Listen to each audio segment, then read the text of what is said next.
Hello, my dear friend. I am Pastor Godfred Kwesi Ataburo, the Executive Secretary for the North Central Ghana Union Mission. I have just led a 4-day presentation dubbed, Who Are You? This is a question that calls for deeper reflection. Who are you is a question of identity, and identity is tied with purpose. So we try to establish our identity in Christ. The Bible says that we were created in the image and likeness of God. Then after that, because of sin, our nature was distorted. And the Bible says, all have sinned and fallen short of the glory of God. And Paul says in Ephesians chapter 2, verse 4 to 6, we were dead in trespasses, but God, who is rich in mercy and of great love, has raised us up together with Christ. And now we are seated with Jesus in heavenly places. Therefore, we are God's children, raised from our death in trespasses.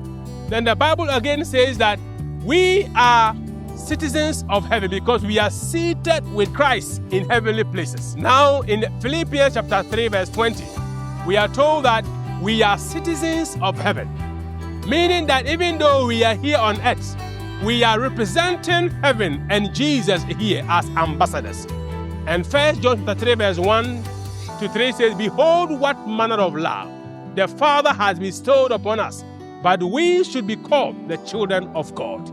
So we are God's children, and we are seated in heavenly places, and we are citizens of heaven. And then 1 Peter 2, verse 9 says that, for we are a chosen race, a royal priesthood, a holy nation, God's own special people, whom he has called out of darkness into his marvelous light, that we may declare his praises. So we are chosen by God, chosen to represent God, chosen to bear fruits, and we are to declare the praise of God. Therefore, let your lips praise God, and let your life glorify him. When we came to the second presentation, only 2 groups. When God looks down upon the earth, he sees only 2 groups. Those who belong to the kingdom of darkness and those who belong to the kingdom of light. And God calls them sinners and saints. When he narrows down to the church, there are still only 2 groups. And we try to identify them. These 2 groups were revealed through the various parables of Jesus. We have the bad soil and we have the good soil. We have the wheat and we have the tares. We have the faithful servant and we have the wicked servant. We have the foolish virgins and we have the wise virgins. We have the sheep and the goats. Even in the church, there are only 2 groups. One faithful to God and one living their own lives. Then on the 3rd night, we look at 2 ways, 2 destinies. Indeed, the path we travel are only 2. And someone asked Jesus in Luke 13, verse 23, are there only few who will be saved? And Jesus said, strive to enter by the narrow way. For many, I say, will seek to walk in it, but they cannot find it. Jesus established that there is a narrow way and there is a broad way. These 2, one leads to eternal life and one leads to destruction. The narrow path seems to have restrictions. It seems to have conditions that may militate against our natural self. But the broad way is a way that allows us to live our natural life. And therefore it seems easy, but it has conquering care and sorrows and woes at the end of the day. Which of these 2 paths will you choose? Then this last presentation was on, are you ready for Jesus? Matthew 25, Jesus dedicates the chapter to talk about God's people in the last days, the condition and the attitude of God's people in the last days. He explains that there are foolish virgins and there are wise virgins. All these anticipated the second coming of Jesus. But one group, they were prepared for unexpected events, and there was unexpected delay.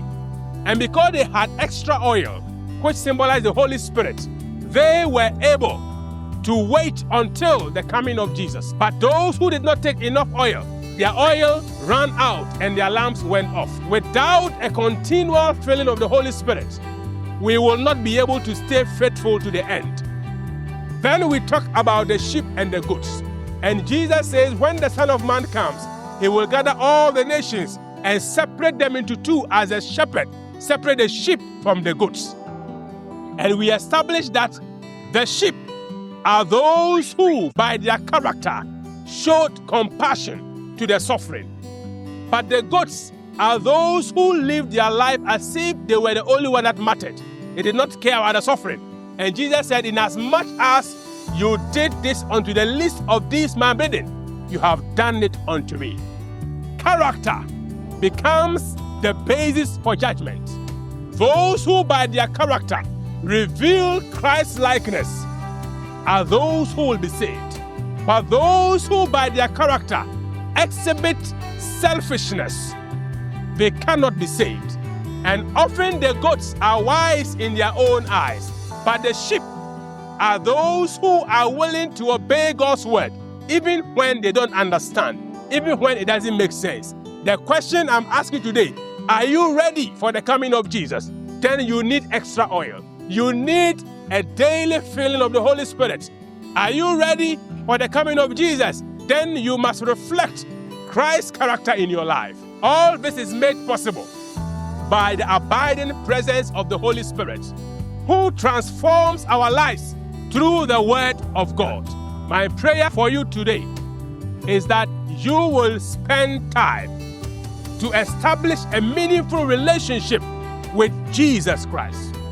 But you will spend time on your knees praying and studying the Bible. But through the power of the Holy Spirit, your character will be transformed. And then you can be prepared for emergency. You can be prepared for every eventuality. May the Lord help you in your Christian walk, that you will be faithful and that you will bear fruit worthy of repentance. Christ wants to save you. Make room for him, and your life will be a blessing to yourself and to those around you. Christ is coming again. He is coming very soon. Be ready for him. Amen.